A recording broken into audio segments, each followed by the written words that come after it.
Well, hello, everyone, and welcome to this week's Roundtable. It's good to see you both. Thank you. Today, we're going to talk about self-talk. We recently launched 10 challenges, and about half of them included a component over the 4 weeks of the challenge about navigating how you talk to yourself, how you frame yourself, what you're working on.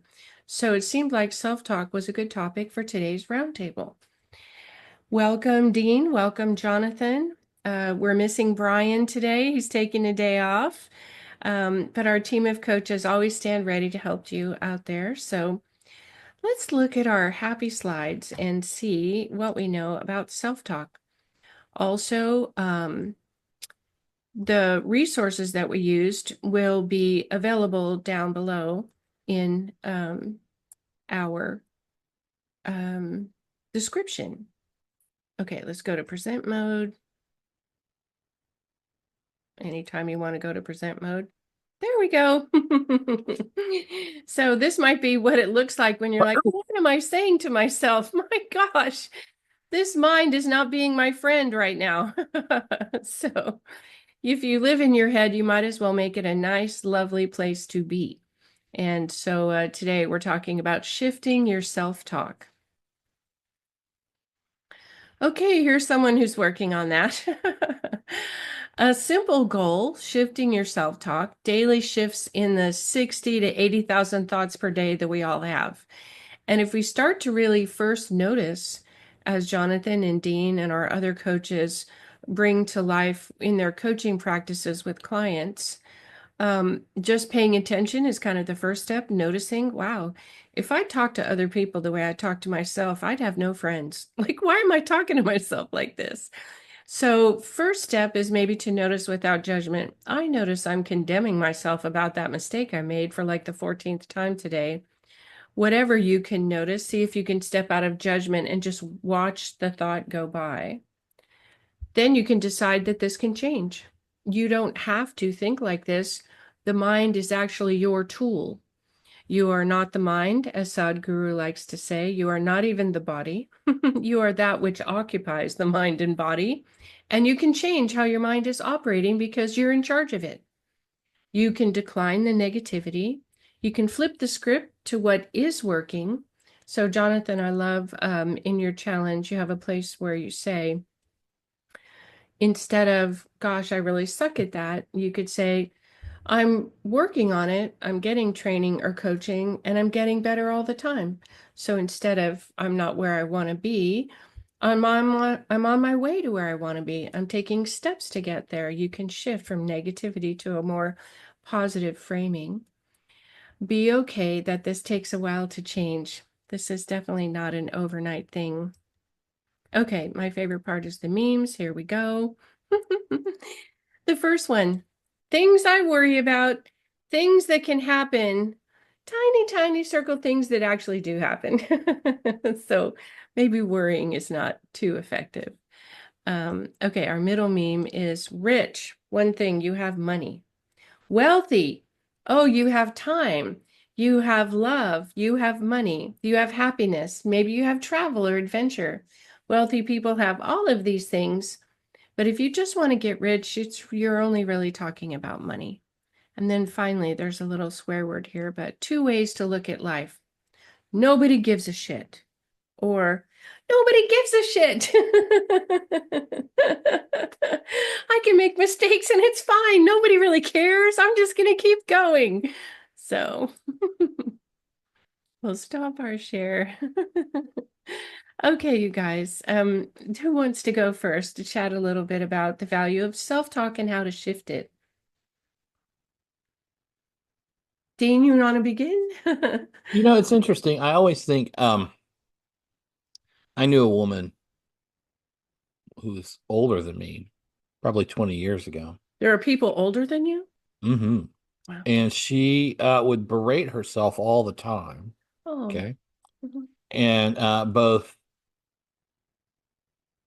uh, outwardly and inwardly. I mean, she would like talk to herself, and you could hear her negative self-talk. Wow, she's And like uh, she's announcing it. and Yeah. she was a very devoted Christian. And I said to her one day, Um, when you are talking to yourself that way, I would just like you to imagine that it's Jesus who's saying all these mean things to you. And she said, well, he would never do that. And I said, well, why don't you try to model him then? And I think this is one of the things that I would recommend to anyone struggling. Like that's like a first line thing is that don't talk to yourself in a way that you can't imagine someone who loves you talking to you, Yes. right? And that, or someone you admire, Yes. or someone whom you want to emulate. Mhm. And here's the thing, a lot of people have a hard time doing that. And the reason that a lot of people have a hard time doing that, and this is the other thing to notice, is that people are often attached to their habits of negative self-talk Mhm. because it does something for them. Mhm. And I think you got to dig down under that and ask what is it doing? Mhm. And often it is a defense. All right. It is either a defense against, maybe someone else criticizing you. If you keep yourself low all the time, no one can knock you down. It also, I think, sometimes is a way of identifying with someone, like maybe someone in your distant past. Maybe you had a very critical parent or something, and so you kind of identify with them, and it's hard to give up that identification. But negative self-talk often has a purpose. There is a secondary gain from it. And that has to be identified, I think, for people who really struggle with it. Mhm. And I think the third thing to do is really to think about your goal, right? What kind of person do you want to be? And how is this sort of constant practice of negativity um, helping with that? I also would say, and this is just a anecdotal observation, but it strikes me that there is often a connection between a kind of low boundary people pleasing personality type and high levels of very negative self-talk. Mhm. Now that may not be the case across the board, but it seems to me that if you are a person who's inclined to be outside yourself often and a person who's trying to constantly inhabit other people so that you can anticipate how they might see you, Mhm. this is going to probably increase your negative self-talk because you're going to imagine that they see you poorly, Mhm. or you're going to feel that any boundary you set with that person is going to increase. uh, they're going to be distressed because you won't drop everything and drive them to the grocery store at 9 o'clock at night or whatever. Mhm.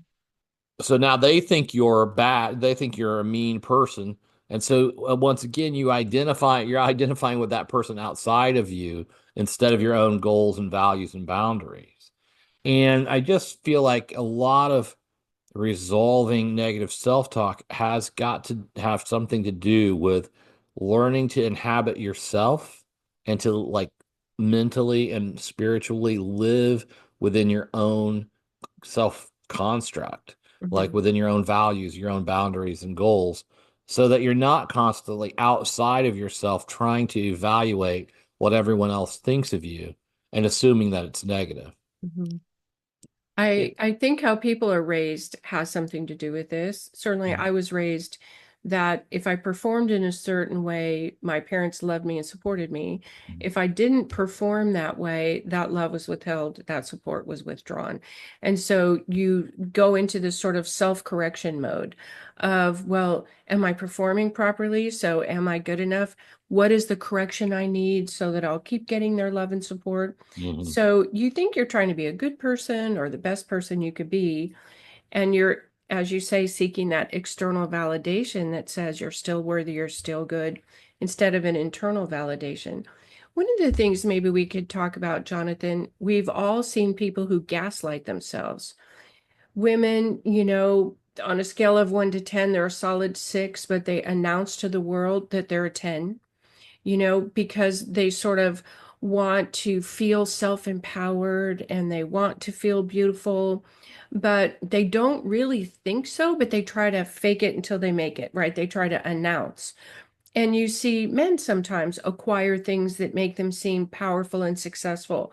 A car they can't afford, a watch that's very expensive, whatever kind of story they tell about how successful they are. And they may not actually be that financially successful, but they're portraying themselves as that successful so that they have that validation.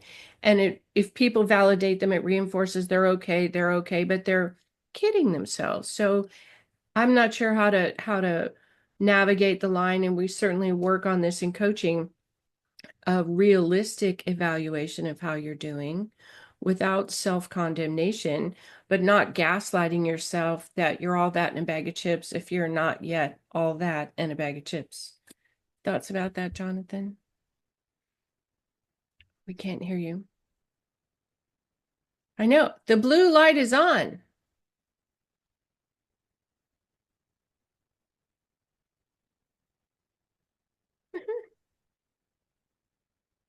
We did a sound check before the show and it was perfect, and now there's no sound. No sound.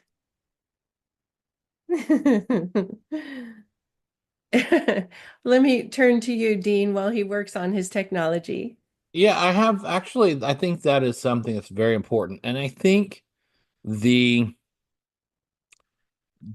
sort of adopting the discipline of being as objective as you can about yourself Hmm. is critical for just maturing as a person and living with emotional freedom.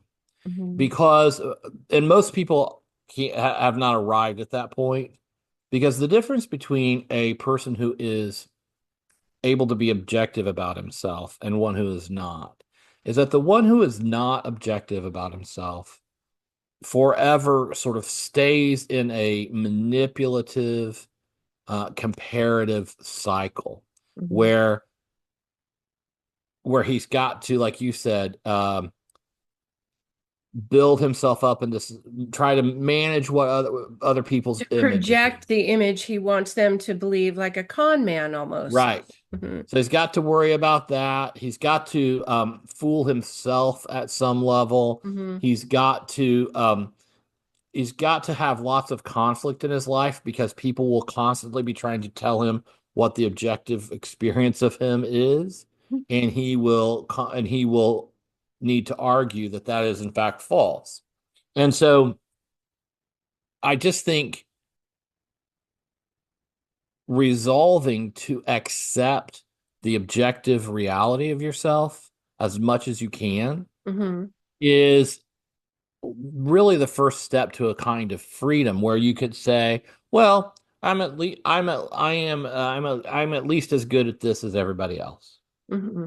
And I am a normal person.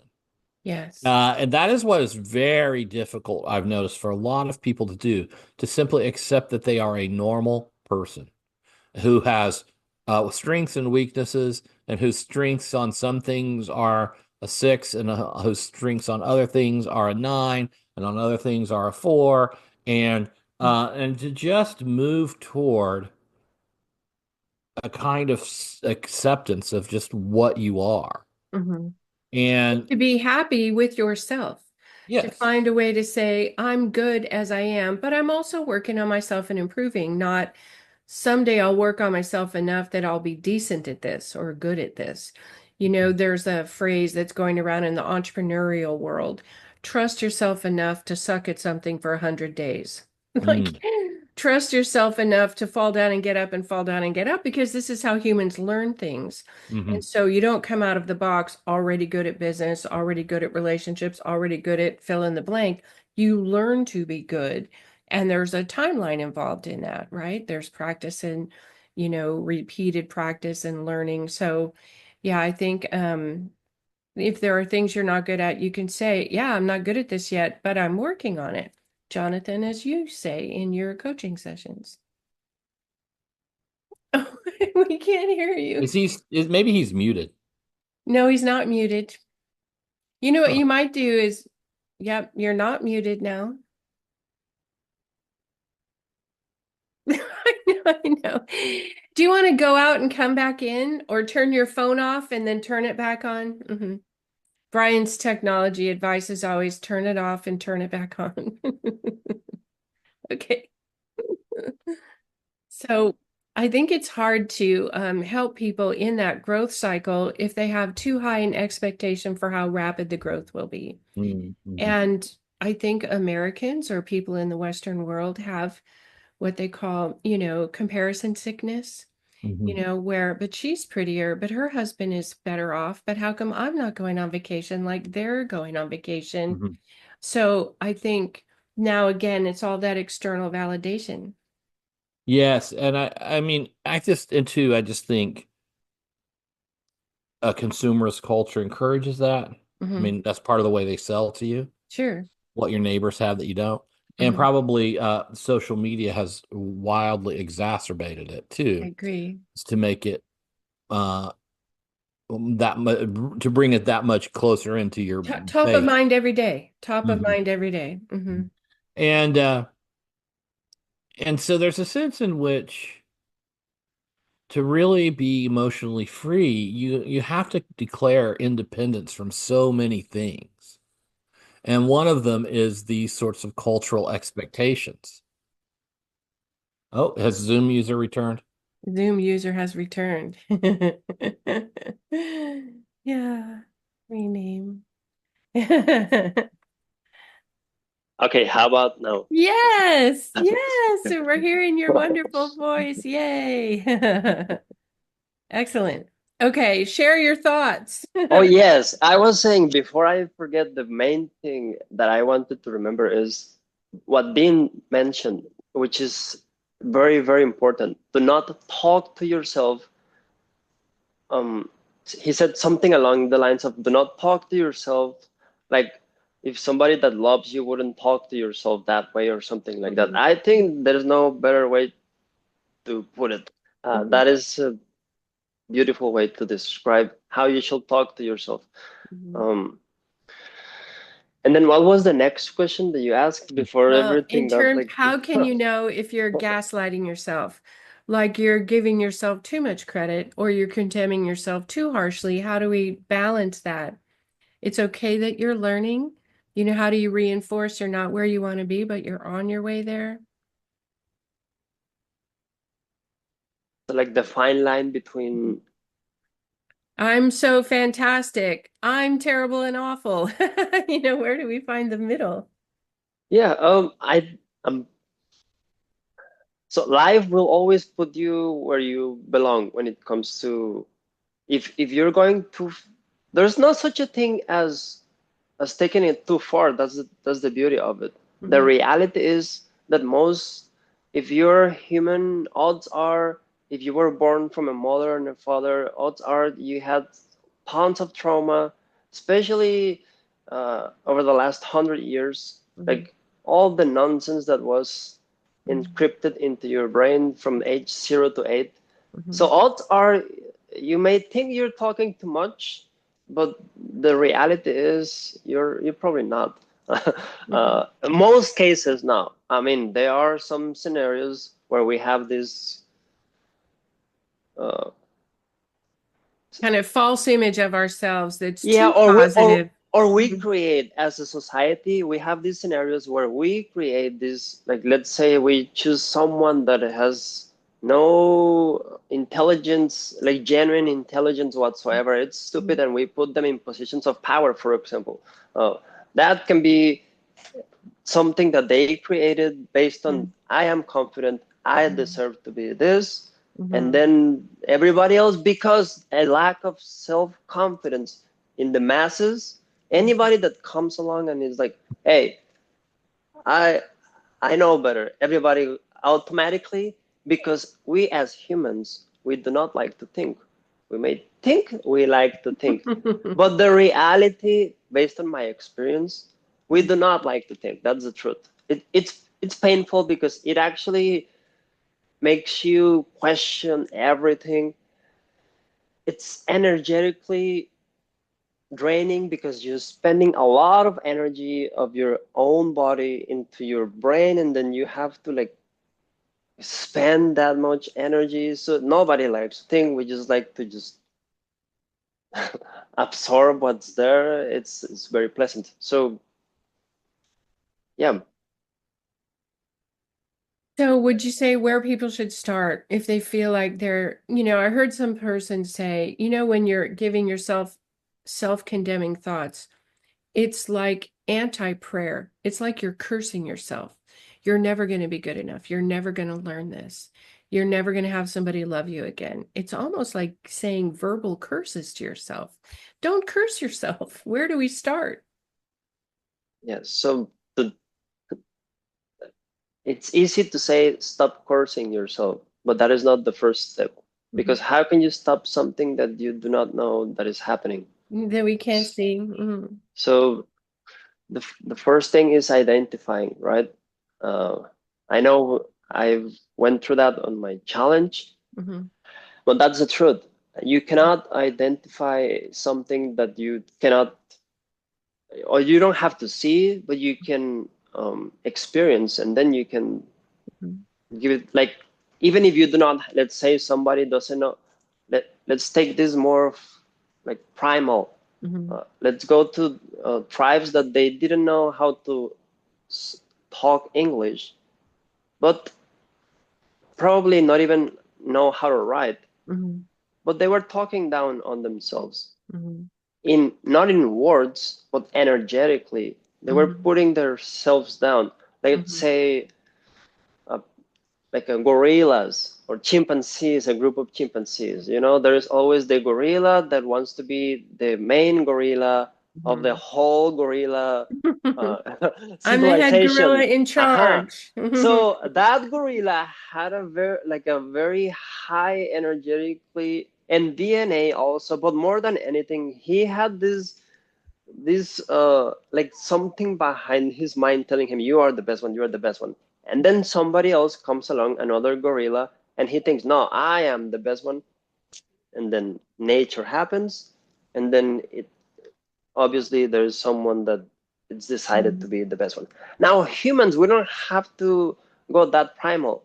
There's no need for us to kill the other gorilla to make a point. That's not how it should work. I mean, so because we have words, it's actually easier to just stop looking on the outside and take, actually I would say the first step is take responsibility for your own self-talk. I know you did not create your own self-talk, because from age 0 to 8, everything that everybody around you said, and let me tell you something, mark my words, if you were born within the last 100 years, odds are that a lot of stupid humans were around you. So don't kid yourself, okay? Come on. Uh, Now, that being said, it is extremely important that you learn that just like you absorb all the nonsense, you can reprogram the new self-talk. And there's a lot of ways. I'm not saying you have to do it with me, but there's a lot of ways. So make sure that you update your self-talk. It is extremely important to update your self-talk if you want to get a more juicy life. Mhm.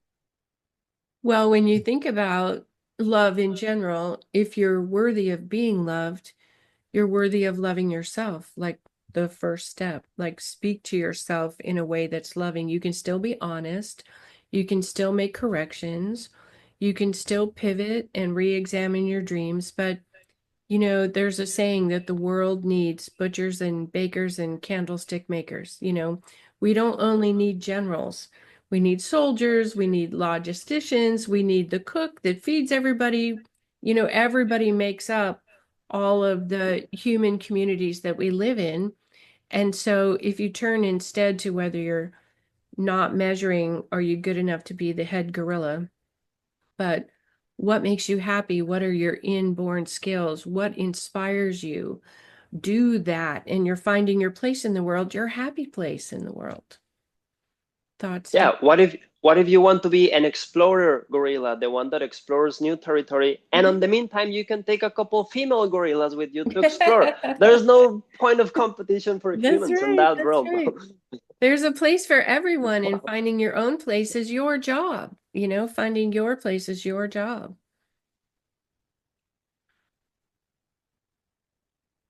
You Oh, talking to me? I'll ask you a question.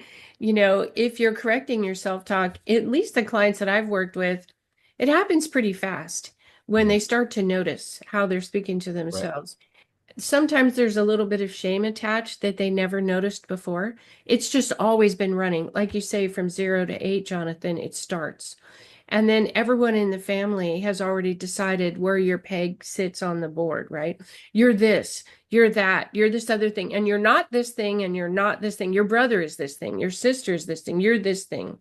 And you don't really question that early programming, it's just there.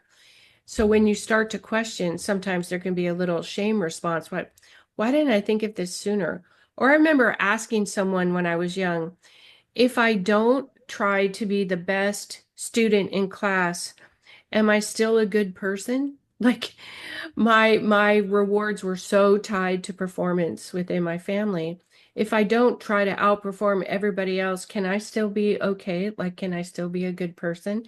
Because I didn't know that that was possible, that I could be a good person and not always the top performer, the smartest one, the one that's helping other students because I'm done with my work early. What if I just was run of the mill for a while? Could I still be a good person?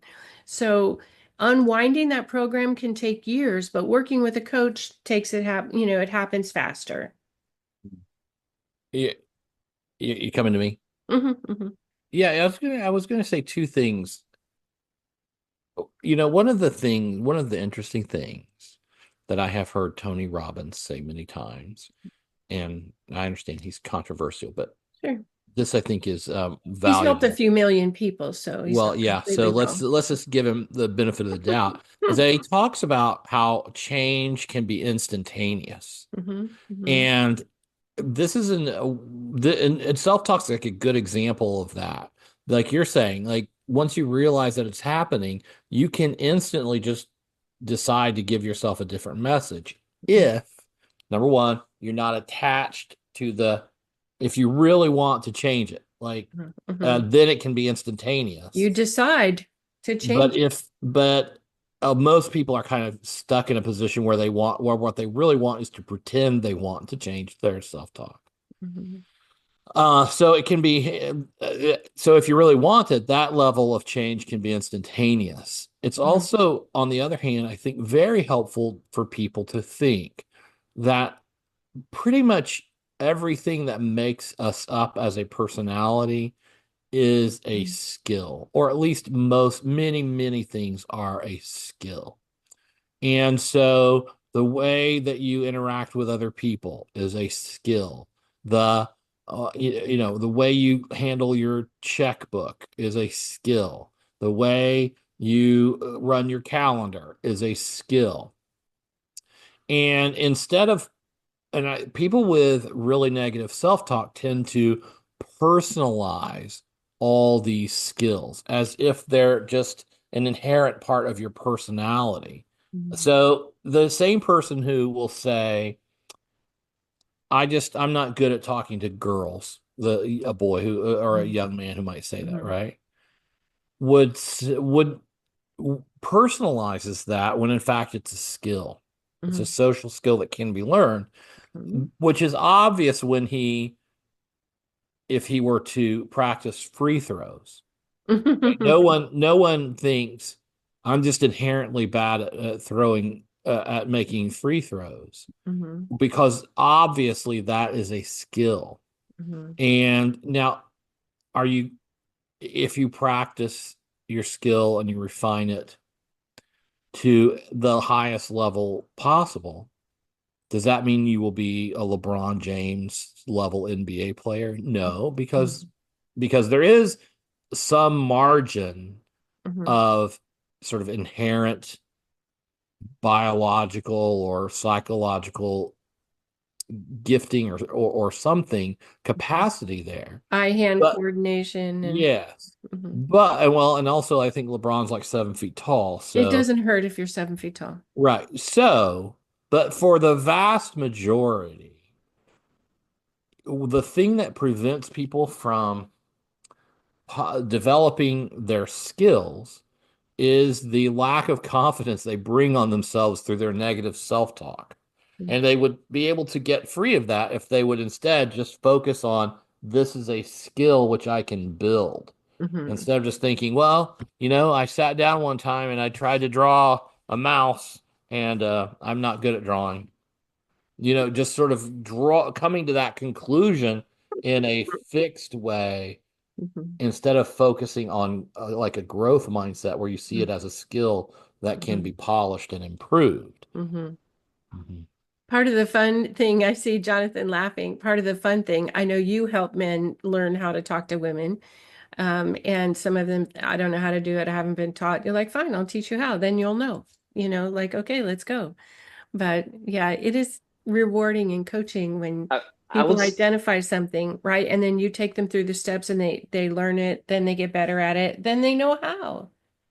I will say more than teaching them how to talk to women, I will say teaching them how to talk to themselves in such a way that women cannot resist to be attracted to them. That is Like that is more like, magnetism. yeah, like stay true to yourself. And if you stay true to yourself, there's no way that even I wouldn't look at you and be, oh, who is this human? I'm attracted to females, but who was this one? Interesting. Yeah. Yeah, it is. It is fun to It see is. people win and move their way along, Yeah, acquiring skills that they didn't have. and it's magical because it does changes their lives.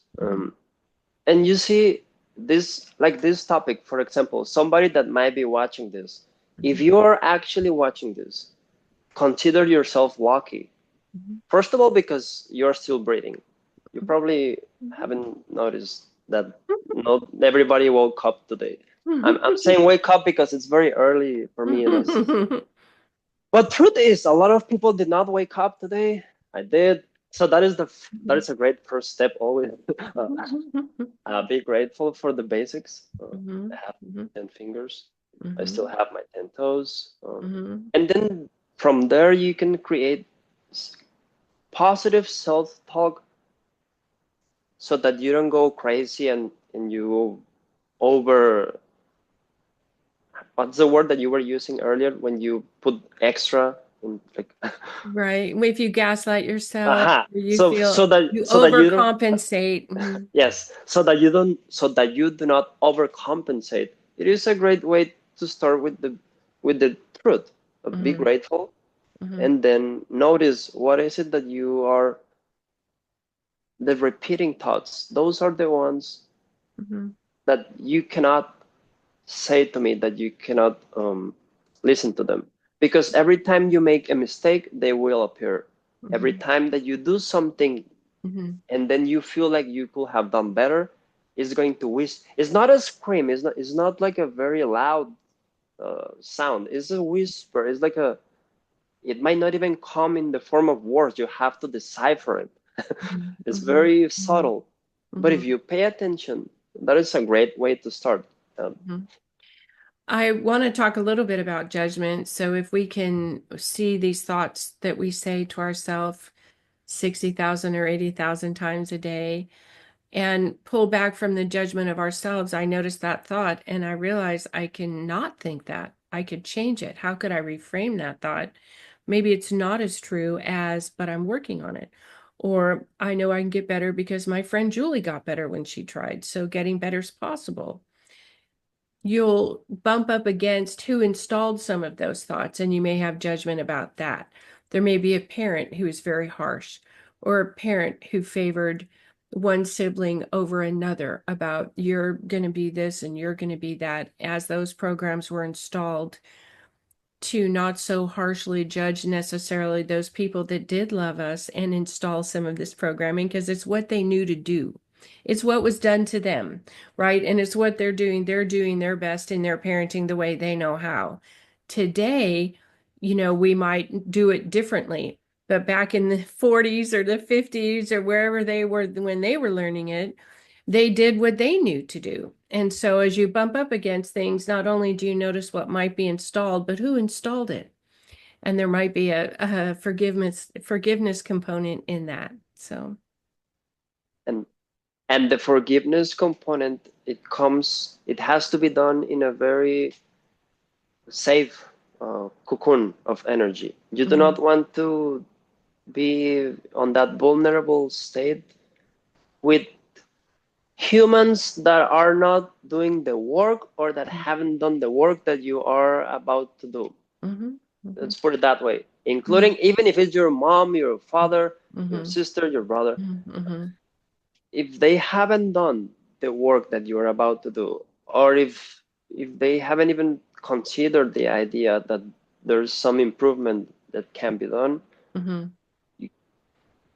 do this work, but Privately. don't have to, yeah, you don't have to share everything. I mean, it doesn't make you a bad person, Mhm, because something that I have come across, believe it or not, is that humans, they feel like they're doing something wrong by improving their own self-worth, mhm, because by default mhm, they cannot help to start rising in the in mhm, the you know this mhm, social situations that they are mhm, currently in.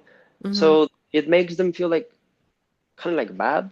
mhm, So that is also something that has to be like supervised, I would say, so that mhm, they don't stop mhm, the process. mhm. Well, and if you begin to do better and you begin to outpace your friends or outpace your siblings or perform better than your parents' expectations, there can be blowback in your life. And you have to be prepared to say, I've made this decision and I'm making these changes, and life is getting better for me. And I'm good with that. Again, not seeking the external validation. If you get external pushback or condemnation, understand that comes with the territory when you grow. There are people who are going to acknowledge and accept your growth, and people who are going to push back against that growth. And, as you say, Jonathan, those humans. Dean, do you have thoughts about that? As you Yeah, grow and improve, some people are like, well, who do you think you are that you're going to get that promotion or something? it's interesting. Mhm, Um, I once heard Chip Gaines, the fixer-upper Magnolia guy, mhm, um, say something very interesting. And he said, there's a voice in everyone's head, and a lot of times those voices tell everyone to be afraid and to that they're not going to be good enough, et cetera, et mhm, cetera. And he said, mine tells me how handsome I am and how rich I'm going to be and how wildly successful my future is. And it turns out. Yeah, I was going to say there might be a reason why he is a multi-bozillionaire, right? I like this guy. But here's the other point is that, he's written two books, and unless he was written two by himself, and unless people have like read those books, they would end up missing an important point. And that is that I think it's in the second book Mhm. where he talks a lot about how he was raised. Okay. And he includes in that book letters that his parents routinely wrote to him as he was growing up. And Wow. they would say to him, you can do whatever you want, but also you are destined to be a leader Hmm. and you have responsibilities to others. Hmm. And so that sort of reinforcing constantly to him, I think, this message of you're good enough to do whatever you want, but you also owe other people Hmm. a certain kind of, you have a duty to other people. Hmm. I think that his very positive self-talk didn't come from nowhere. It Yeah. came from that kind of programming. Hmm. And that is an example that's kind of from the other direction than we normally see. Hmm. Mhm. There's a common question among coaches and therapists both when someone says, I've had this recurring problem. I don't get promoted at work, or people don't understand me in meetings, or fill in the blank. Here's this problem that I want to solve. And the question is, how is that serving you? Mhm. And so, if you're not getting the promotions, is it good that you don't have the extra pressure? Is it good that you don't have to stay and work late? Is it good that nobody has outsized expectations of you that you're not sure you could meet? How is it serving you to not be promoted and or to not win the girl or to not start your own business? And to really examine, is it what you really want? You could be thinking in the performance way of external validation. I should get promoted because I should have more money, because after 10 years in this job, I should be a manager or a leader. And inside, you really don't want to take on the responsibility of manager and leader. You actually don't want that. You think you're supposed to Mhm. want it. And so, one of the things about the self talk is to say, it could be that your internal values are not aligned with what you say you want, and you can't see the misalignment. The misalignment is showing up that you're not promoted, that you're not given the new project, and that the repeating pattern happens because you actually don't want it or you actually don't feel ready. And so give yourself permission to find out what it really is and be okay with that's where you are. Now, if you really want the promotion, here's how we shift that. If you're perfectly fine being the lead supervisor and that's far enough, perfectly fine. But sometimes the misalignment is showing up as failure when really it's exactly what we want. And that's why it keeps reoccurring. Hmm. Hmm. I think a part of so negative self-talk is a component of a system. Mhm. And another component of that is just self-honesty. Mhm. And that a lot of times people aren't honest with themselves about who they really are, what they really want. Mhm. And so then when they sort of try to live out this practice of what I should want, which they then inherently always find a way to, um, what's the word? Sabotage. Undermine, Mhm. sabotage, undermine. Mhm. Then they just increase their self-talk, their negative self-talk. It's almost as if the human being, or a lot of human beings, pay the price of the pain of negative self-talk as a way of purchasing the ability to continue to be dishonest with themselves. Well, and it could be there's a comfort zone in that. I'm Right. not having to examine my worthiness. I'm not having to compete with other people and maybe lose or maybe fail. You know, Jonathan, do you have any final thoughts as we wrap this up about self-talk? Certainly we can agree that a lot of us engage in negative self-talk and you can change that. You have to want to. You have to notice it and then you have to get started. And it's always easier with a coach than necessarily by yourself. But final thoughts on self-talk and how do we get a hold of you? Yes, as long as we are alive, we're going to have these negative self-talk waves. Hmm. So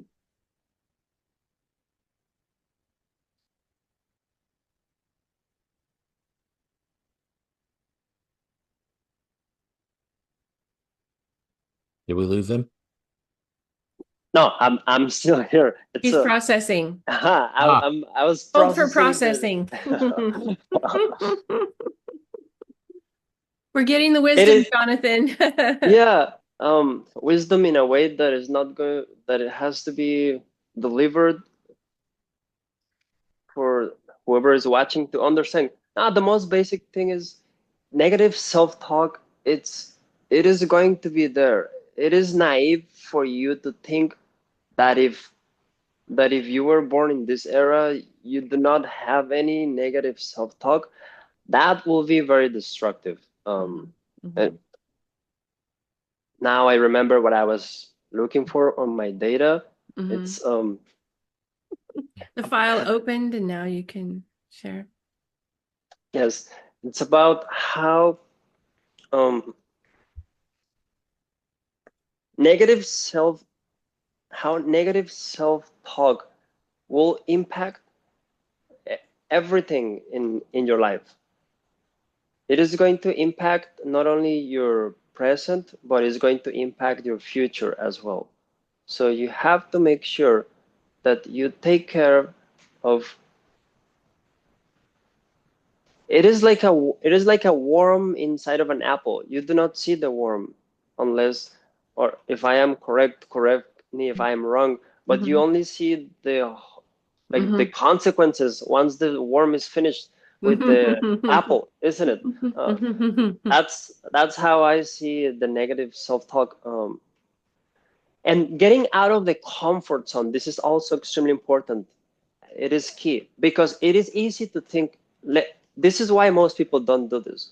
It is easy to say, "Oh, just change your self-talk. You have 60,000 thoughts on average per day. Just change them." Well, yeah, there is something that I didn't come with this term. Bob Proctor came up with this idea of the terror barrier. I Mhm, think it's genius mhm, because there is a terror paralyzing barrier when it comes to whenever you want to exit your comfort zone. There is a terror barrier. Your whole being is going to be on terrorized because it doesn't know what's beyond. There's a barrier that you cannot see what's beyond, and nobody likes to not know what if there's a tiger after the barrier. You don't know. Your brain, it's in a very primal state. Like most humans think they are so smart because they have smartphones and stuff. The reality is that your brains are in a very primal state. Like mhm, if I show you a hot woman on a skirt, you're mhm, going to look that way, and then you're mhm, going to forget about the whole thing that you're supposed to be taking care of. mhm, So once you face that terror barrier, meaning you have decided you want to make a change, and then as soon, actually, before you even do something, as soon as you stated, I am going to make a change, you're going to feel the terror barrier. mhm. So, for if you feel the terror barrier, that's what we are here for. I can help you with that. I'm sure Dean has his ways. Mhm, You're mhm, gonna have mhm, yours, and you mhm, choose the coach that you feel more comfortable mhm, working with. And mhm, but you are going to face the terror barrier, so make sure you mhm, have some help mhm, because doing it alone you can. mhm. But why? Yeah, it might be a little harder to do. It might be a little trial and error. How do people get a hold of you, Jonathan? Yes, you can find me on alivedesign.org, also Jonathan R. Coaching on Instagram, as well as Jonathan R. Coaching at gmail.com. Oh, very good. Okay. Hey, thank you so much. And Dean, some final thoughts and how do we get a hold of you? Well, great way to change your self-talk might be to buy my journal, There we to go. buy my guided journal that A momentary commercial. walks you through a greater and greater level of self-understanding over the course of 90 writing Well, sessions we'll put available on we'll put the Amazon. link in the description. Okay. Um, People can reach me at alifedesign.org, at deanabbott.com, or on Twitter at Dean Abbott. Very good. Well, I have a final thought too, and that is one of the questions again that we ask in coaching is, okay, let's just imagine you get the big job. The beautiful woman says yes to a date. Is it like yay? Or is it like, oh my God? Like, the terror bear, oh my God, I got the job. I was so focused on achieving or acquiring that now that I have it, am I ready? Will I know what to do? If the bottom of your stomach falls out, then there might be a little planning that needs to come next, or some reinforcement so you don't self-sabotage and go back to the comfort zone of, oh gosh, I didn't, have a second date with a beautiful woman, or they changed their mind about the promotion, so now I don't have to tackle the big job. Ask yourself in advance, let's imagine it really happens. How does it feel? And then you'll know, okay, I have some readiness to work on, and I'm not going to sabotage myself, or I'm not ready. Let's just know I'm not ready. So that is a good way to figure out your self-talk of it really happens. Is this like, yay, or is it like, oh no, what happens? Well, it's really delightful to see you both. You can find me at alifedesign.org as well. And until next time, we'll see you.